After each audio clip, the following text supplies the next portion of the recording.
Les antipodes.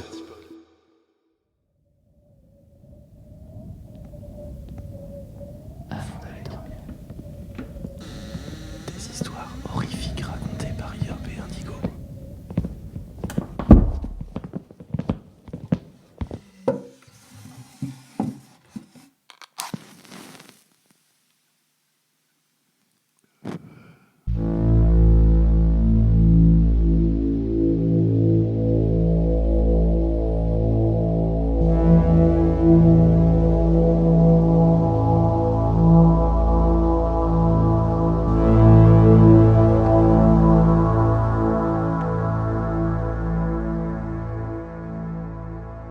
Installez-vous confortablement au fond de votre lit, remontez la couette jusqu'au menton et fermez les yeux.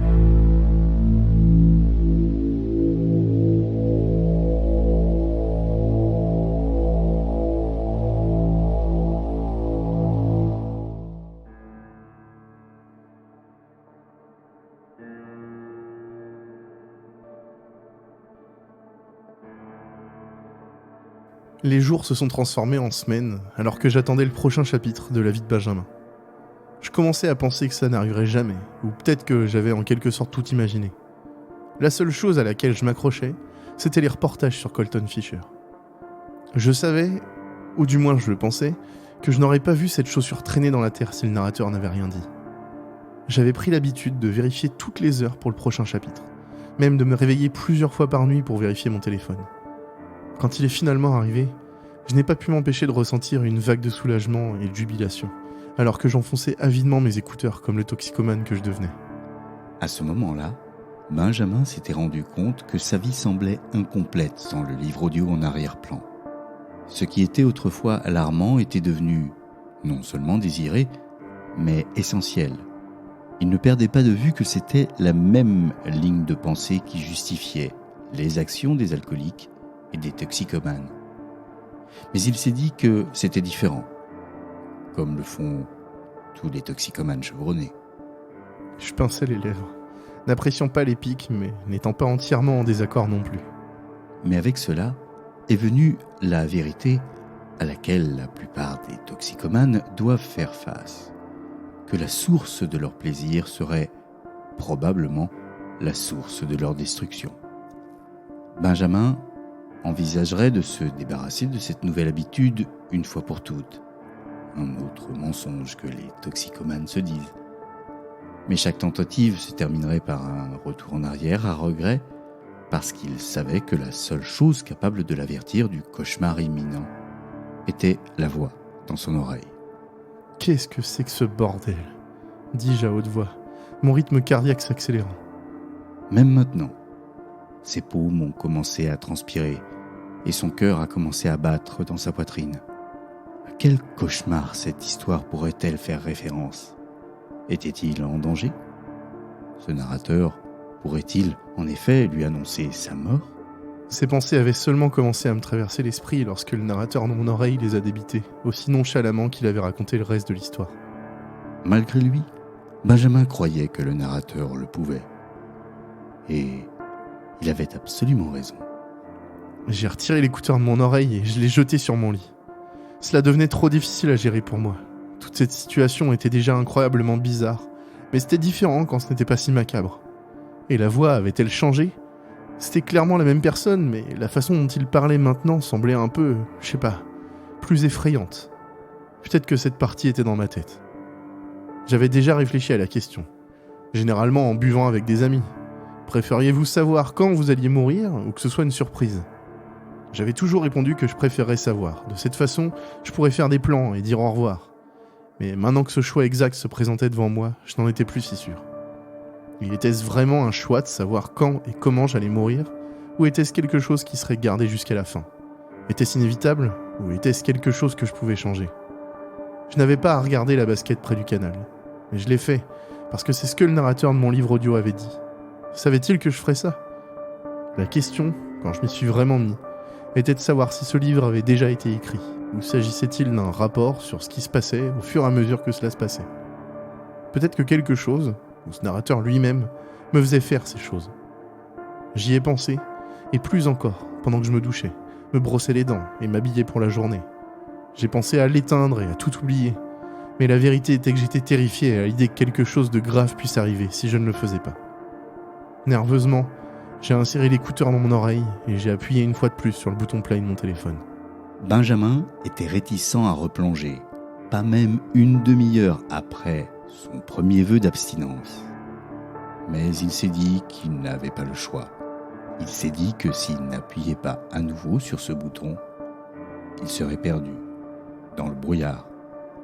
Il a poursuivi le reste de sa routine matinale, préparé son café, mélangé son shake protéiné pour le petit déjeuner, passé un peigne dans ses cheveux, complètement inconscient que ses efforts étaient vains.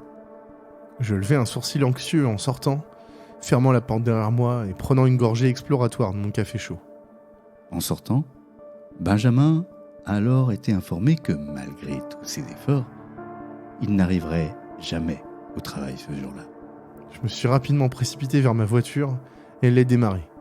Je prouverai que cette chose est fausse et je me mettrai au travail, d'une manière ou d'une autre. J'avais besoin de prouver par moi-même que tout cela avait la capacité d'être faux. J'ai de nouveau écouté le livre sur l'autoradio, cette fois avec le volume le plus bas possible, tout en pouvant entendre ce qui se disait. Je serais sur mes gardes. Je ne voulais pas manquer le son des sirènes de police ou le klaxon d'un smirmorque en fuite. J'étais sur le point de prendre ma sortie, quand soudain, sortie de nulle part, une grande camionnette de déménagement est arrivée en dévalant l'autoroute sur ma droite. Si je n'avais pas fait attention, je l'aurais peut-être complètement raté. Mais j'avais entendu une autre voiture klaxonner sur le conducteur. Et j'avais regardé juste à temps pour me déplacer et le laisser me dépasser. J'avais raté ma sortie, mais ça allait. Il y avait une douzaine de façons de se rendre au bureau. S'il avait prêté attention à la voix dans l'autoradio, Benjamin aurait été prévenu du camion en mouvement et n'aurait peut-être pas raté sa sortie. Oh, va te faire foutre. J'ai encore baissé le volume et j'ai pris la sortie suivante. Il y avait une série de rues latérales que je pouvais emprunter et qui m'emmenaient au travail avec seulement environ 5 minutes de retard. Mon téléphone a commencé à sonner alors que je naviguais dans les rues de la ville. J'ai presque bondi de peur. J'étais beaucoup trop excité pour conduire. Je l'ai pris dans le porte-gobelet et j'ai vu que c'était mon patron. Mon estomac se tordit lorsque j'appuyais sur le bouton répondre et que j'augmentais le volume de ma voiture. « Bonjour ?» Eh Ben, dit-il rapidement. tu n'as pas encore commencé à travailler, n'est-ce pas ? Ouais, j'y suis presque. Pourquoi ? Ne viens pas aujourd'hui. Nous renvoyons tout le monde à la maison pendant quelques jours pour nous assurer que cela se propage pas dans tout le bureau. Ouais, d'accord, dis-je perplexe. Arrête de faire cette tête. Ça allait être une journée calme de toute façon. Donc, en ce qui te concerne, garde ton téléphone sur toi au cas où nous aurons besoin de toi et va profiter d'une journée de congé. Merci, t'as raison, je vais faire ça. Fais-moi savoir si t'as besoin de quoi que ce soit. Il a dit qu'il le ferait, puis a raccroché. En temps normal, je serais rentré chez moi, j'aurais nettoyé autour de la maison et maté un film ou quelque chose comme ça. Et je savais que c'était la dernière chose que je devais faire. J'avais besoin d'être spontané, de faire des choses que je ne ferais pas normalement. Je me suis dirigé vers une petite sandwicherie appelée Pete Smith, que j'avais toujours voulu essayer, mais dont je n'avais jamais pris le temps de m'y arrêter. Il était bien trop tôt pour déjeuner, alors c'est exactement ce que j'avais l'intention de faire. 10 minutes plus tard, j'avais un sandwich italien de 30 cm dans un sac en papier, avec un paquet de chips maison sur le siège passager. En principe, j'entrais à la maison pour manger, peut-être prendre mon repas dans la voiture. Alors à la place, j'ai dressé une liste de parcs, j'en ai choisi un dans lequel je n'étais jamais allé, et je suis parti. Je n'ai pas écouté le livre audio pendant tout le trajet, et je n'ai pas non plus mis mon oreillette pendant que je cherchais l'endroit idéal pour mon pique-nique impromptu. C'était incroyablement hors norme pour moi maintenant, et j'y ai trouvé du réconfort. Ce réconfort a duré environ 3 bouchées dans mon sandwich, qui, soit dit en passant, était l'un des meilleurs que j'avais jamais mangé. Une brise fraîche dansait dans les arbres, et j'ai eu le sentiment soudain et indubitable que je n'étais pas seul. Les cheveux se dressaient sur ma nuque, et j'étais parfaitement conscient de ce qui m'entourait. La façon dont les feuilles résonnaient dans les arbres chaque fois que le vent soufflait. Le bruit de la circulation au loin, les rires des enfants qui jouaient dans la cour de récréation de l'autre côté du parc. Je me suis levé de là où j'étais assis sous le chêne et j'ai regardé autour de moi. J'ai vu une femme avec des chaussures de course dans un débardeur et des leggings poussant une poussette sur le trottoir. J'ai vu un écureuil courir dans l'herbe et grimper sur un arbre. J'entendis une voix étouffée que je ne pus immédiatement situer. En regardant autour de moi, j'ai découvert que cela provenait des écouteurs dans ma poche. Je pouvais sentir mon cœur dans ma gorge et je les ravalais pendant que je recherchais les écouteurs. Ils n'étaient pas censés pouvoir diffuser quoi que ce soit à moins d'être dans mon oreille. Il y avait un petit capteur qui leur disait s'ils étaient en position ou non. Je n'ai pas eu à regarder mon téléphone pour savoir qui jouait. Je pouvais entendre la voix familière que j'avais appris à bien connaître au cours des dernières semaines, avant même d'insérer l'écouteur dans mon oreille. Et en remplaçant l'écouteur dans son oreille, il a compris mieux que jamais que cette dépendance n'était pas une dépendance qui pouvait simplement être éliminée. J'ai pris une autre bouchée de mon sandwich avec autant de défis que possible, essayant de ne pas laisser passer la peur qui avait commencé à grandir dans mes veines. Il pouvait sentir les yeux sur lui alors qu'il mâchait le dernier repas qu'il aurait jamais mangé. J'ai dégluti et j'ai de nouveau regardé autour de moi à la recherche de signes indiquant que quelqu'un ou quoi que ce soit regardait dans ma direction. Sauf qu'il ne trouvait pas la source de sa surveillance au sol, car elle avait été dans l'arbre au-dessus de lui tout ce temps. J'ai relevé mon cou si vite que j'ai failli tomber. Rien que des feuilles accrochées aux branches au-dessus de moi.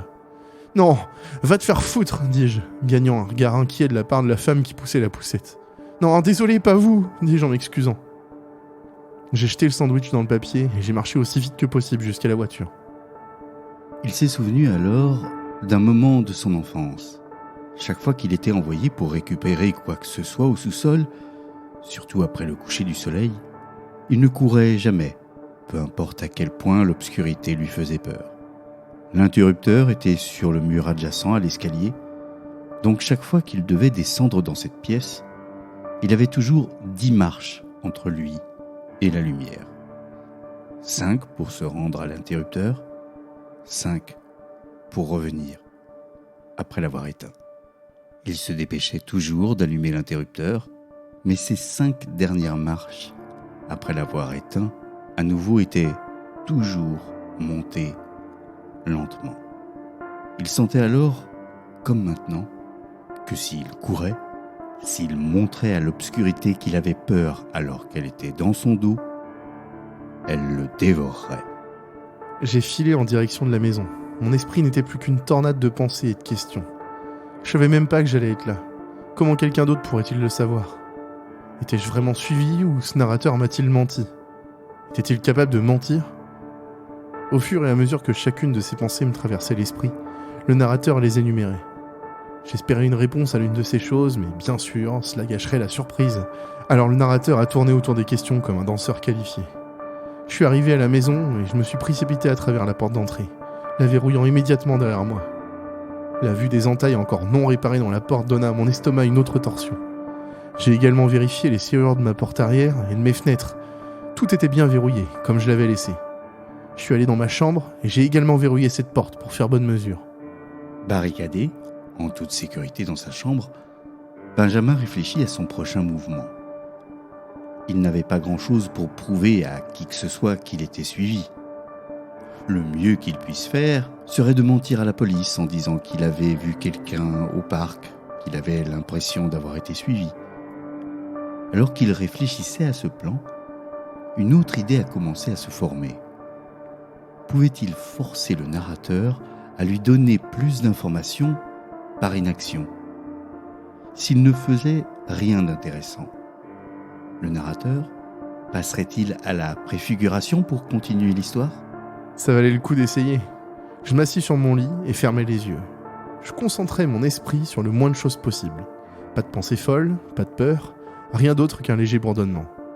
La voix dans mon oreille décrivait ce plan en détail, puis se déplaçait dans la pièce, décrivant chaque petit bibelot sur ma commode, les livres sur l'étagère et les photographies sur le mur.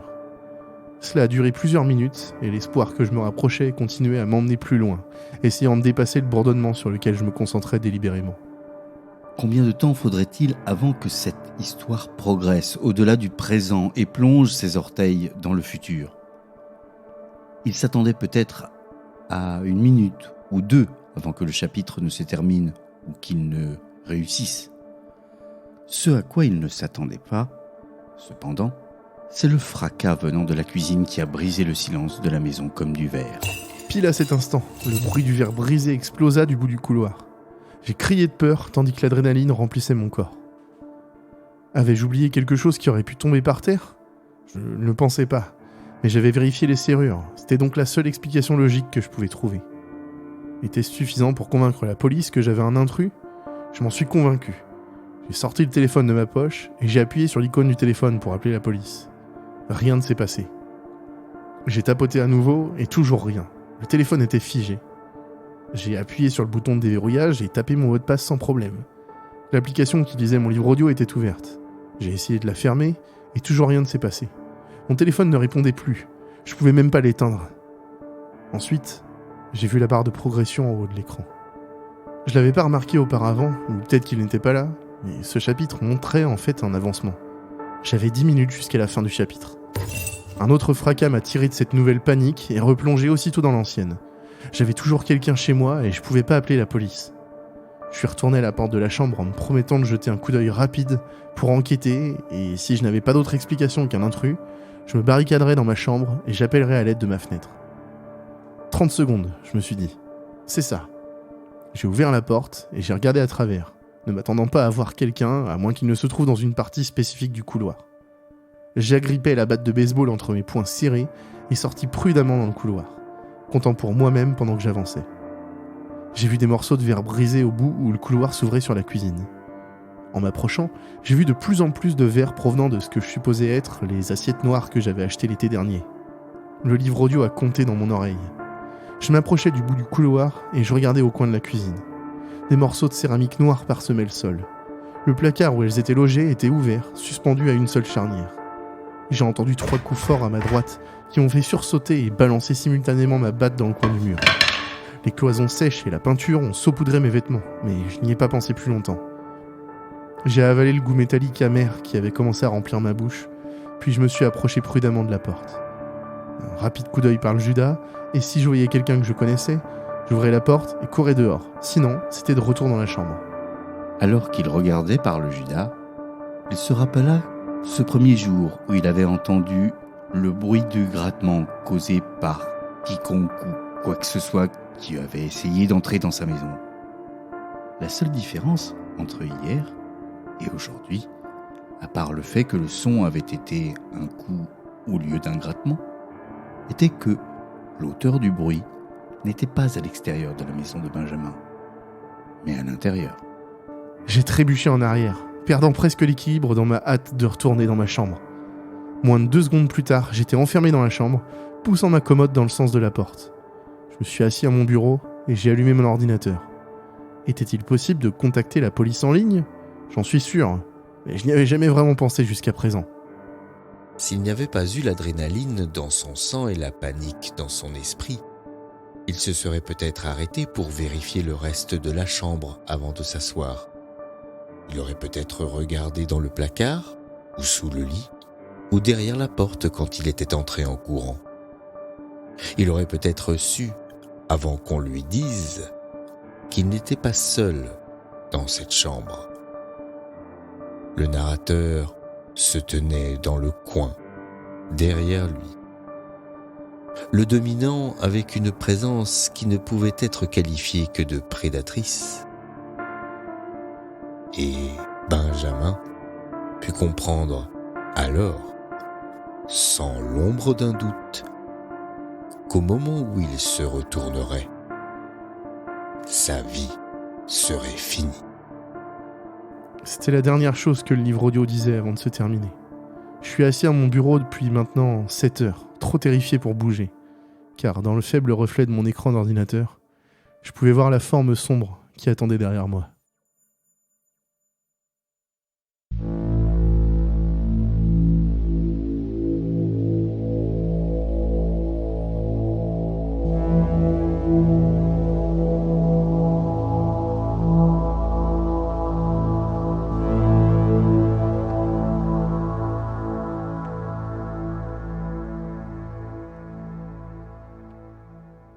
Et bonsoir à toutes et tous, bonsoir Yop. Désolé, c'est l'habitude.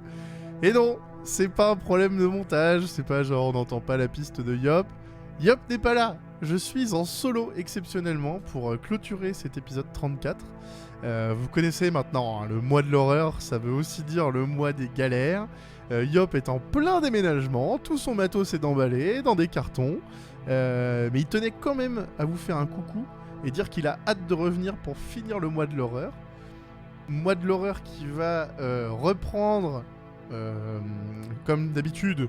Tous les samedis on sort un épisode. Donc il reste encore un samedi, tenez-vous prêts. On va sortir l'épisode d'octobre, donc le samedi 29 si je dis pas de bêtises. On va sortir, évidemment, je vous vois venir les Adados. Ne soyez pas impatients, on va sortir un épisode d'Halloween, le 31. On sera là, à 18h, évidemment, sur toutes les plateformes. On va sortir aussi, on nous a proposé un projet de dingue qui sortira le 31 aussi sur notre chaîne YouTube. Donc pour celles et ceux qui sont pas abonnés sur notre chaîne YouTube, c'est le moment, je vais pouvoir le dire enfin, dans un contexte vrai, là où on a fait tout le temps la blague. Abonnez-vous, activez la cloche, mettez des pouces bleus. Abonnez-vous à notre chaîne YouTube, le lien est dans la description, il y a tous les liens des réseaux, vous connaissez maintenant.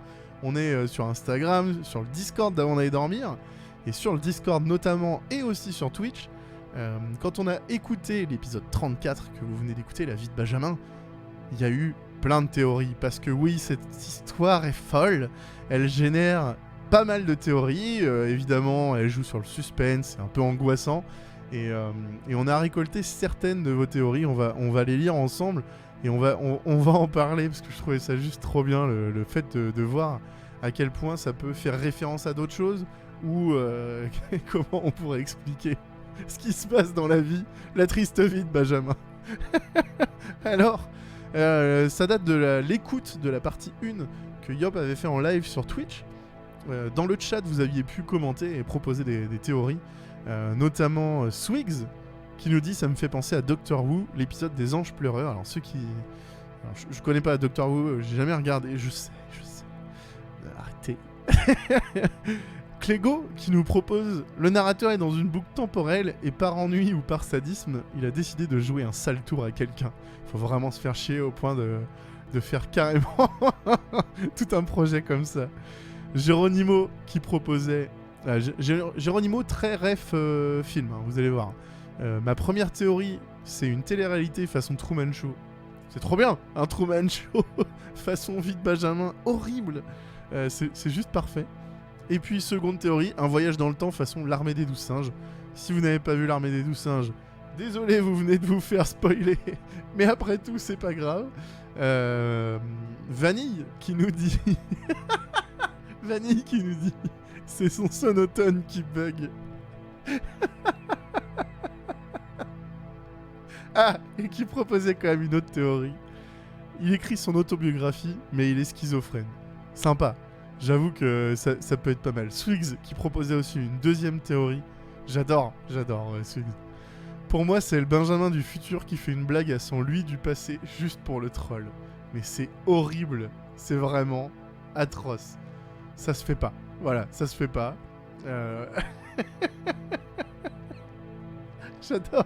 Quel plan macabre. Revenir dans le passé pour troller son moi. Je valide totalement, Swigs.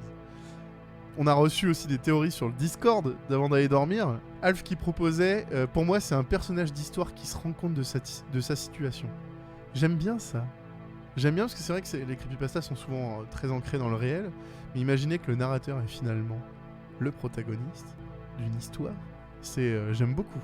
C'est très poétique. Amerline qui avait affiné sa théorie sur le Discord, c'est un humain qui le stalk, qui enregistre en direct, mais le format livre audio est affiché comme s'il avait déjà été enregistré. Ça expliquerait pourquoi il n'a rien dit sur l'état du petit garçon, parce qu'il l'observait pour ensuite décrire l'action. Sur le Discord, on avait aussi Ruby, qui proposait l'habituelle maladie mentale, mais si c'est ça, je serais furax.